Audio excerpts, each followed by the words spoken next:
Hello, Sunday school friends. I am so excited. We are back again for another lesson. Last week we had a cliffhanger. We had an end of a story that we didn't know what was going to happen next. Well, maybe you do because I'm sure you all know the story about Noah. Let's pick up where we left off. Last time we talked about how everyone was on the earth sinning, and there was just so much evil on the earth that God was sorry that He made all those people because they just wouldn't listen. They just wouldn't obey. And God said, enough is enough is enough. He gave them all the time that He could, and He said, I am going to destroy all these people because they are so sinful. And there was one man and his family. Do you remember what his name was? Noah. And the Bible said that he found grace from God because he obeyed. He did what God wanted him to do. And so he and his family, all of those three sons and their wives and Noah's wife, they all worked and worked and worked and worked and worked all that time to build that great big boat. God told him, I'm going to flood the earth. I'm going to make it so that everything is covered with water. You're going to need this great big boat. But why did they need such a big boat for such a small group of people? Well, we're going to find out today. But I wanted to tell you about a special verse that I want you to work on. It's Genesis chapter 7, verse 5. Now, I hope that you worked on Genesis chapter 6, verse 8 last time, because that was your memory verse last time. But Noah found grace in the eyes of the Lord. But this week, Genesis chapter 7, verse 5 says, And Noah did according unto all that the Lord commanded him. That means Noah obeyed. Noah did what God said.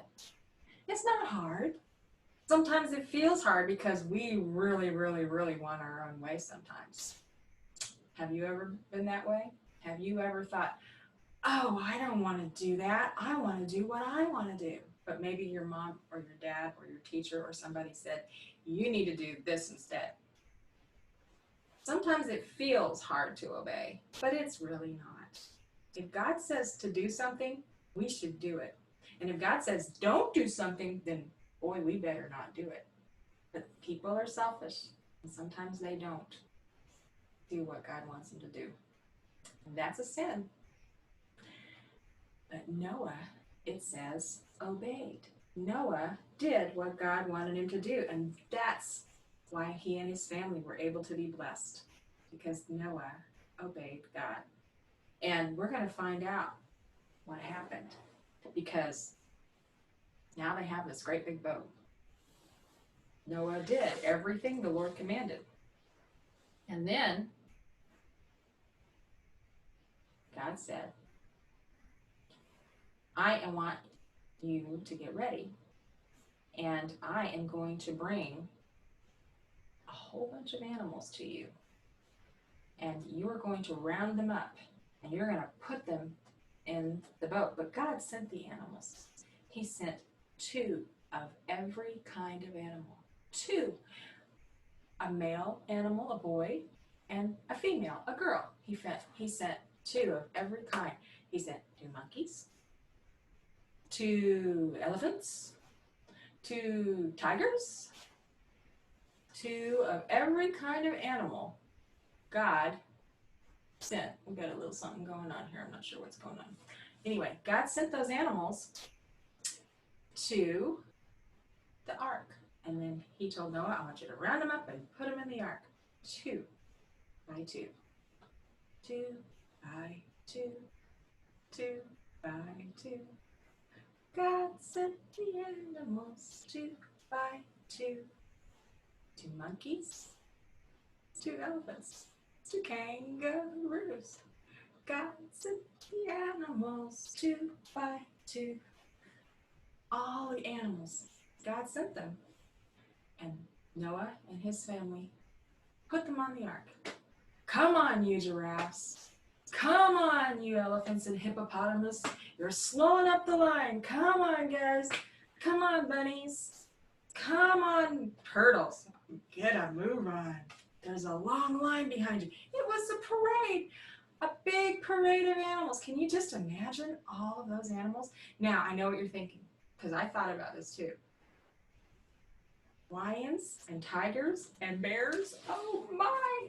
There were a lot of different kinds of animals. And some of them might have even looked a little bit hungry.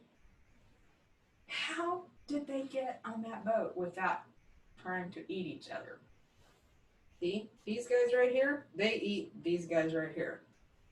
So how did that happen? Well, we don't know. We don't know because the Bible doesn't really say exactly how that happened, but here's some things to think about. Can God do anything? Yes, he can. Just like our song that we like to sing, who can do anything? Nobody but my Lord and Master. Who can do anything? Nobody but my Lord. So God can do all kinds of things that we can't even think of. So however God chose to do it, maybe they were babies. Maybe they weren't big lions. Maybe they were baby lions. A boy baby and a girl baby lion. Big baby lions, little baby lions, they're not going to eat a zebra because they can't, because they're babies. So who knows? Who knows how God did it? But God sent two of every kind of animal. And he told Noah and his family, get them on the ark. And that's what they did. And boy, I bet it was noisy. I bet there were lots and lots of interesting aromas and smells because different animals smell differently. Um, I bet there was a lot of fun rounding up some of those animals. I mean, could you just imagine the bunnies hopping along and the really slow turtles and maybe even snakes? Ooh, all kinds of animals. Whatever God sent, two of each kind, that's what went on the ark. And so God had everything in place. Pretty soon, all the animals were there. Noah and his family brought all the food that they needed to feed all those animals and to feed themselves for however long God had commanded. And they were ready. They were ready inside that ark. And they did what God said to do. And God closed the door of the ark. He was going to keep them safe. Do you remember back in our last lesson when we said that God told Noah and that he and his family would be safe, that he would keep them safe? Well, God is the one that closed the door of the ark, and they were shut inside. Now I want to ask you a question. Have you ever been scared? Has there ever been a time when you were afraid? Well, I can tell you, there's been some times when Miss Kathy's been afraid. There's been some times where things were kind of scary. I mean, maybe there was a really big storm. I remember one time we were talking a few weeks ago about an earthquake when I was a little girl. It wasn't too scary because it wasn't a really big earthquake, but earthquakes can be very, very scary sometimes. Or maybe all of a sudden the lights go out at home and you're in the dark and you're like, oh, I'm in the dark. This is kind of scary. Well, sometimes scary things happen. Sometimes mean people do mean things, and that can be a little scary. Sometimes scary things happen in the world around us too.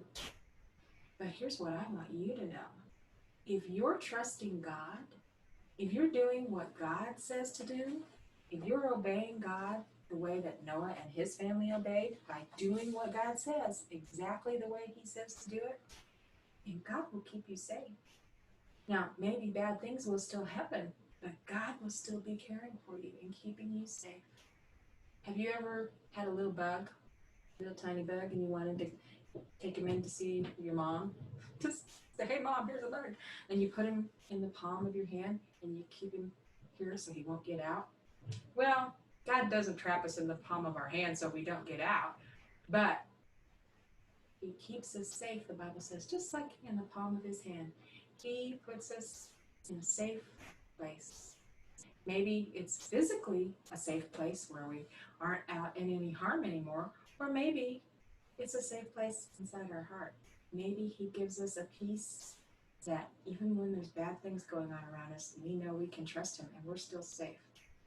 So however God chooses to do it, I want you to know that if you trust God and you love him and you want to do the things that he wants you to do, he will keep you safe. He promises in his word. And that's what he promised Noah and his family. And that's just what he did. He closed the ark. And then guess what happened? It began to rain. And it rained. And it rained. And it rained. And it rained. And it rained. And it rained. And it rained. And it rained. Now, can you count to 40? 1, 2, skip a few, 39, 40.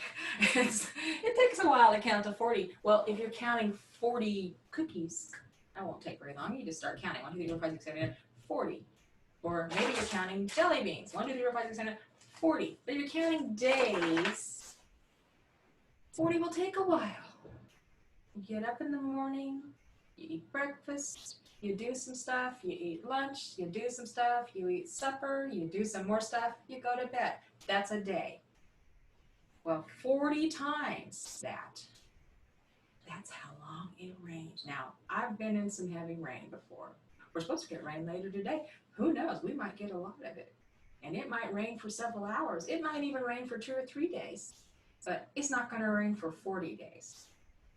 But in the Bible, it said it rained for 40 days and 40 nights. It rained, and it rained like it never rained before. In fact, the water came down, and it also came up. God sent rain up, or water up out of the earth, and the whole earth was covered with water.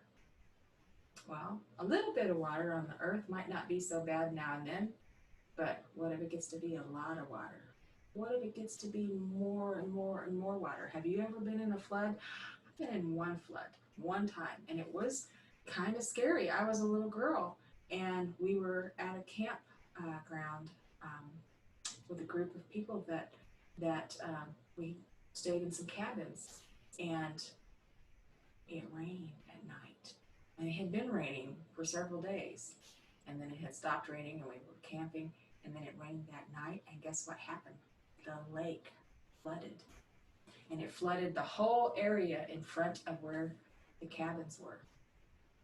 And we had to leave the cabins and go through all the water and get up on the hill where there's a great big building. They called it the lodge, and we stayed in there that weekend instead in our sleeping bags. It was a lot of fun, but not when we had to walk through the water, because I was a little girl, and the water came up past my knees. And I had to carry all my stuff up on my head, and I was kind of scared about that. Well, this water that the Bible talks about, it was a lot deeper than my knees, and it covered everything, even the tallest trees, even the tallest mountains. It covered everything. And all of the wicked people, the people that were doing so much evil, the people that disobeyed God to the point where God said, I can't have you on the earth anymore, they were all destroyed. All the other animals, all of the trees, everything wiped out by that great big flood. But Noah and his family were safe. God kept them safe.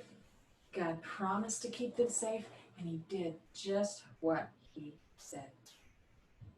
That is a pretty amazing thing. Now, what are they going to do in that great big boat? What are they going to do with all that water? There they are with all that water and all those animals. The animals have got to eat, so they've got to feed the animals. Maybe some of them need a bath every now and then, so they have to wipe them down. Maybe they have to clean up after the animals, because sometimes animals can be pretty messy. So Noah and his sons and his wife and the wives for the sons, they were all very busy. I'm sure they kept busy all day long, but I bet you in the back of their mind they were wondering, 40 days, it's finally stopped raining, but wow, there's a lot of water. I wonder what God will do. And they probably were thinking, how much longer are we going to have to stay on this boat? It was a long wait. That water's not just going to go away all by itself. And God's plan was not finished yet. he had more to come. And guess what that is? That's another cliffhanger. We have another cliffhanger. Next time, we will find out what happened with all that water and what did they do to get off of that boat. But in the meantime, I want you to remember something really, really important. Remember that memory verse. Genesis 7:5. And Noah did according unto all that the Lord commanded him. I want you to pray and ask God today, Lord, will you help me? Will you help me to obey like Noah? Will you help me to do all that you commanded me to do? What are some things that God commanded you to do? Did God ask you to obey your parents? Yes, he did. Can you do that? Yes, you can. Did God ask you to be honest and truthful and not lie? Yes, he did. And can you do that? Yes, you can. Did God ask you to be kind to others and not be mean and selfish? Yes, he's asked you to do all kinds of things. And guess what? You can do them. It's hard sometimes because maybe we want what we want. But if we obey God, God will bless us and God will help us when we're in need. And that's what he did for Noah and his family, and that's what he'll do for anyone that asks. So that's what I want you to do today. I want you to pray and ask God, dear Lord, please help me to obey. Help me to have a right heart that wants to obey you. And if you do that, God will bless you, boys and girls. I promise you, because he says so right here in his word. Now, Mr. Roland and I are looking forward to seeing you. Maybe maybe a couple more weeks, and we'll be able to have Sunday school class again. And won't that be fun? In the meantime, I'm saving jelly beans. I'm hoping to see some of you very soon, and I'll get those jelly beans right to you. And we'll see you again next time, and we'll find out the rest of the story. Thanks for listening. Bye-bye.